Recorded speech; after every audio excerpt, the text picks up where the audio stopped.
Le repos est une grâce et une gloire de Dieu. Rendez gloire à Dieu pour le repos dont vous bénéficiez.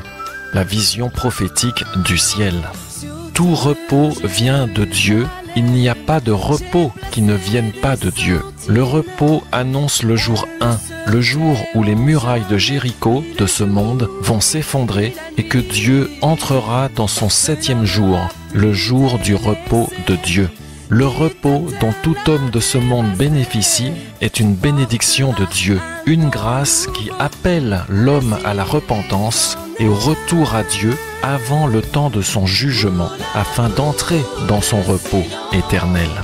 Tout repos dont bénéficie l'homme aujourd'hui est une préfiguration du repos éternel et une vision prophétique de la gloire de Dieu à venir dans son royaume. C'est pourquoi il n'est pas temps de jouir du repos, mais de se repentir afin d'entrer dans ce repos éternel à venir. Pourquoi se repentir, direz-vous? Parce que l'homme est pécheur et que Dieu est saint, et que l'homme n'a aucun moyen, aucune monnaie qui lui permette d'accéder au royaume de Dieu, à son repos. C'est pourquoi il doit se repentir afin d'espérer la grâce de Dieu. Si vous n'avez pas compris ce message, priez afin que Dieu vous éclaire. Vous êtes bénis. Si vous êtes convaincu d'avoir compris ce message, priez pour que Dieu vous donne la compréhension, révélation de sa parole. Car la parole de Dieu est forcément incompréhensible à l'homme. Vous avez besoin d'être délivré de l'esprit de l'erreur. Personne n'entrera dans mon repos sans que je ne l'ordonne, dit le Seigneur. Je suis la seule porte et cette porte est cachée par moi. C'est pourquoi écoutez ce message et repentez-vous. Lamentation 3, verset 37. Qui est celui qui dit qu'une chose est arrivée sans que le Seigneur l'ait ordonnée? J'ai frappé l'église Notre-Dame afin de rappeler à l'humanité que tout édifice d'homme est appelé à s'effondrer. Matthieu 15, verset 13. Toute plante que mon Père céleste n'a pas plantée sera déracinée. Encore un peu de temps et le temps des nations va s'achever, dit Dieu. Je mettrai fin à la nausée que m'inspire ce monde, mais je sauverai ceux qui crieront à moi dans leur détresse. Car celui qui est entré dans son repos se repose aussi de ses œuvres. Hébreux 4, verset 10. Ésaïe 29, verset 11. Toute vision, comprenez tout événement qui survient dans ce monde, est pour vous comme les paroles d'un livre cacheté, que l'on donne à un homme de lettres en lui disant « Nous te prions, lis donc cela » et qui répond « Je ne le puis, car il est cacheté ». Puis si on le donne à quelqu'un qui n'est pas un homme de lettres en lui disant « Nous te prions, lis donc cela » et qui répond « Je ne sais pas lire ». Amen.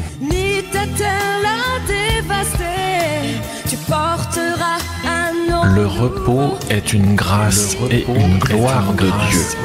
Rendez gloire à Dieu pour le repos dont vous bénéficiez. La vision prophétique du ciel.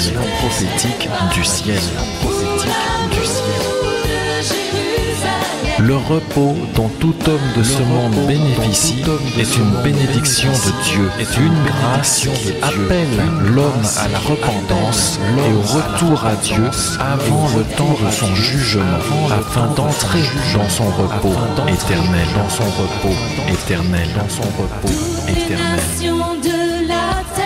C'est pourquoi il n'est pas temps de jouir du repos, mais de se repentir, afin d'entrer dans ce repos éternel à venir.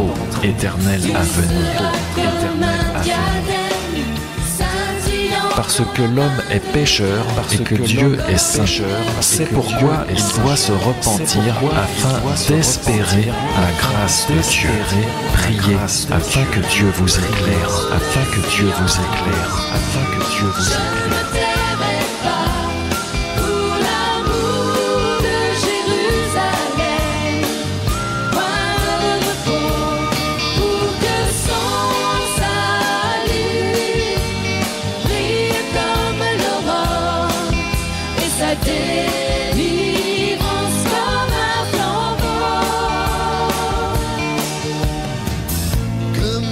jeune homme s'unit à sa fiancée.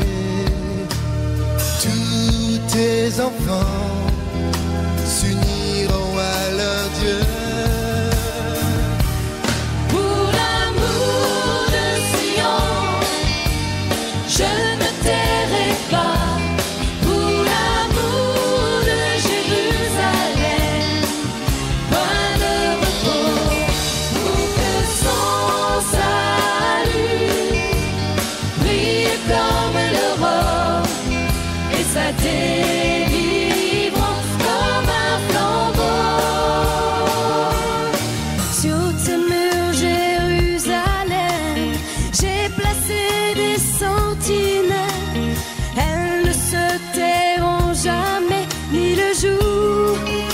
la nuit.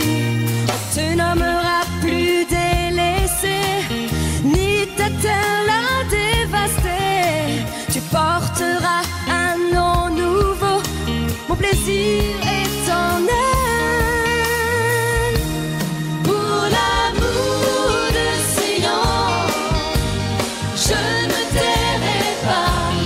Pour l'amour de Jérusalem, moi le repos, pour que son salut brille comme l'aurore et sa délivrance comme un flambeau. Toutes les nations de la terre regarderont ta justice et les rois contempleront la gloire de ton nom. Tu seras comme un diadème scintillant dans la main de Dieu, comme une couronne royale parée pour la fête. Personne n'entrera dans mon repos sans que je ne l'ordonne, dit le Seigneur. Je suis la seule porte, et cette porte est cachée par moi.